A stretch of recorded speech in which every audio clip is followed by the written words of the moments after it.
What you are about to hear is a reenactment. It is being read by an average chipmunk who we asked to read this particular transcription. It is the journal of an individual who died in 1971 at the San Quentin Penitentiary in California. It only recently has been found. We feel that it's more important for you to hear it from an actual chipmunk's perspective than it is to hear a computer simulation reading the transcription itself. We think that it makes this a much more personal account of who this individual was, because for 50 years we have never known who they really were. What you will be hearing is the only record of an individual who was assumed to be Alvin the chipmunk.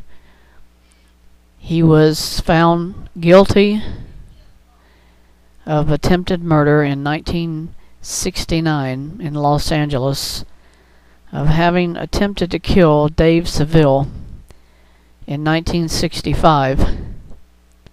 Since that time, the individual was found dead of a cut throat and also multiple stab wounds in 1971.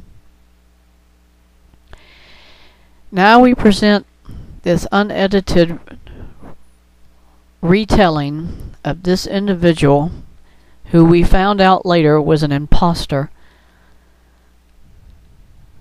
We'll let him tell you in his own words of what really happened and why his story deserves to be told now. To anyone who finds my journal, it's being hidden for a purpose. And as you continue reading, you will find out why it was hidden from everybody. Nobody in my cell, nobody in the prison, not even my own attorney knew that I had written down my thoughts. I would do this at night after the other inmates had fallen asleep. And I would hide it before they even woke up. Because I had to say this to somebody. And I couldn't tell it to anybody else. Because none of them really even cared for me to begin with. From the day that I was incarcerated here at San Quentin, they all hated me because they truly believed who I kept saying I was. I kept telling them I did it for money. And that's true, I did. But I was not Alvin the chipmunk. I never intended for this to be anything except a contract, a job. But I sure did think that my employers would stand by me. I never thought I would take the rap for even this bungled attempt that I made to shoot Dave Seville. And that's what it was. It was a bungled effort. It never resulted in what they had hired me to do. I thought I was a better shot than what it ended up being at the very end. So I really had failed myself more than I had actually failed the organization. What do I mean by organization? Well, I'll get into that in a minute. First thing I want to start off my journal is to say to anybody who finds it, my real name is Alfonso Gorkin.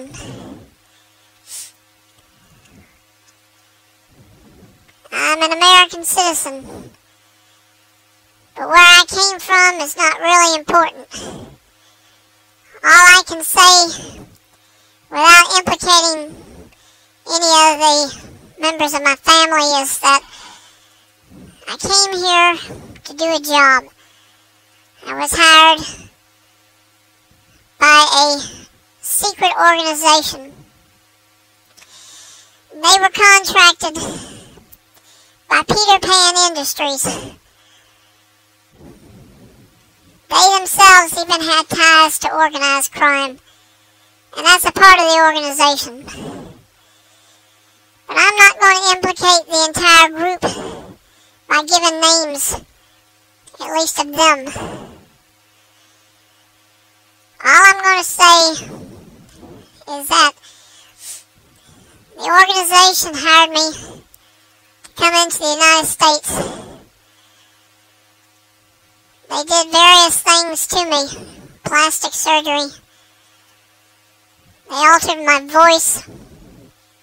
All kinds of things. Because they intended for me to infiltrate within EMI and Capitol Records. My contract was one thing. Infiltrate and extinguish Dave Seville at any cost. The longer I stayed in the group setting, the more easier it got. Because I knew how easy it would be to kind of conform to any of the rules that they had already preset. Alvin, the real one, was taken out long before they placed me in the position that I had. I didn't ask questions of what they might do with the original.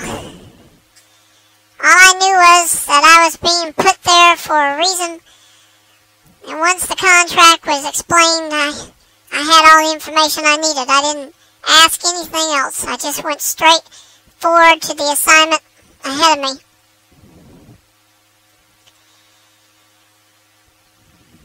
As the days got closer to the actual scheduled termination date, I acquired a gun from the organization. They said it was actually retrieved from the original's home. And so I began using it to practice with. Go out to a test range, possibly twice a week. Try to get concise aim with it, because even though it was a pistol, it had its flaws, and it was hard for me to hold sometimes. So I would just keep practicing with it until I got it correct, and I knew what I was going to have to do with it. And when I felt confident enough that it wouldn't slip out of my hand, I just went forward with the assignment.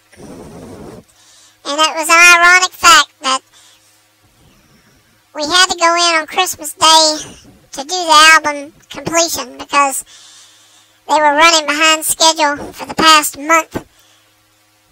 Constant bickering that I created with Dave Seville to just get him more and more agitated. That was a part of the assignment, was to keep them all in really a confused mentality. They wouldn't know what was happening until it was too late.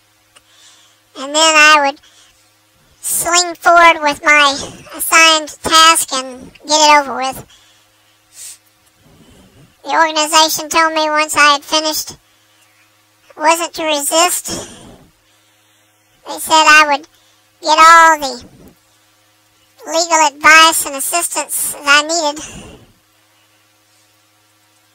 But actually they said when the contract was set up that I would be ushered out quickly. And without implicating any particular person, I would say that in that aspect it failed, because there was nobody who got me out of the building after I shot Dave. So they knew pretty soon afterwards that my whole assignment was botched. I had messed it up big time. I was in the county jail, and those cops kept asking me questions all the time about why did I do this. And I knew my assignment. I wasn't to talk to anybody, so I didn't. Then I kept hearing reports about Dave was not dead. He was fatally wounded. And then over the months that followed my incarceration, the inmates began to laugh it off that Dave was totally okay. He was going to make it. And then I knew my days were numbered because they couldn't afford to have me around. I didn't know how long it would be before they decided to do what they were going to do to me, but I just went with the plan. I figured when the time's right, they're going to get me out of here. But I was wrong. The longer I stayed in this place, the longer it became waiting it out. The more I realized that there is no cavalry coming to my rescue. They knew I had failed my mission, and they weren't going to give me any help. And that's exactly what happened.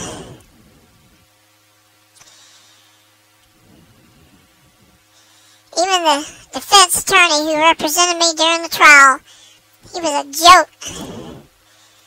He was a public defender that they had hired. Or at least if it was sent by the organization for that purpose to help me, it was a joke in itself. He tried to prove that I was mentally insane and incompetent. And every chance he had, he fumbled the ball. He just left it. Never tried to pick it up and prove anything else. So they were feeding me to the wolves from the beginning. Beyond Peter Pan Industries, I don't want to implicate anybody else other than those probably who are involved at that level. Because those were the people I talked to when they placed me into this assignment within EMI. All of these big shot music industry people, they know who they need to contact within other rival music companies to get contacts and get whatever they need. They want to place you into a situation like they got me. They knew who to contact. They knew they would be able to do that without any problem. When my journal is found, I'm sure y'all going to be looking for names. So, here's the first one. Bob Kilpatrick. He's the top man at Peter Pan Industries. He was my main contact when I started this assignment. He told me, you need help with anything, you call me first. You don't call anybody else. I'll get everything you need. And he was so right. He did. If I had problems with Dave, or if I had problems with anybody at EMI, I didn't have to contact anybody within the company. I called him, and before I could even blink my eye, he was already on top of it.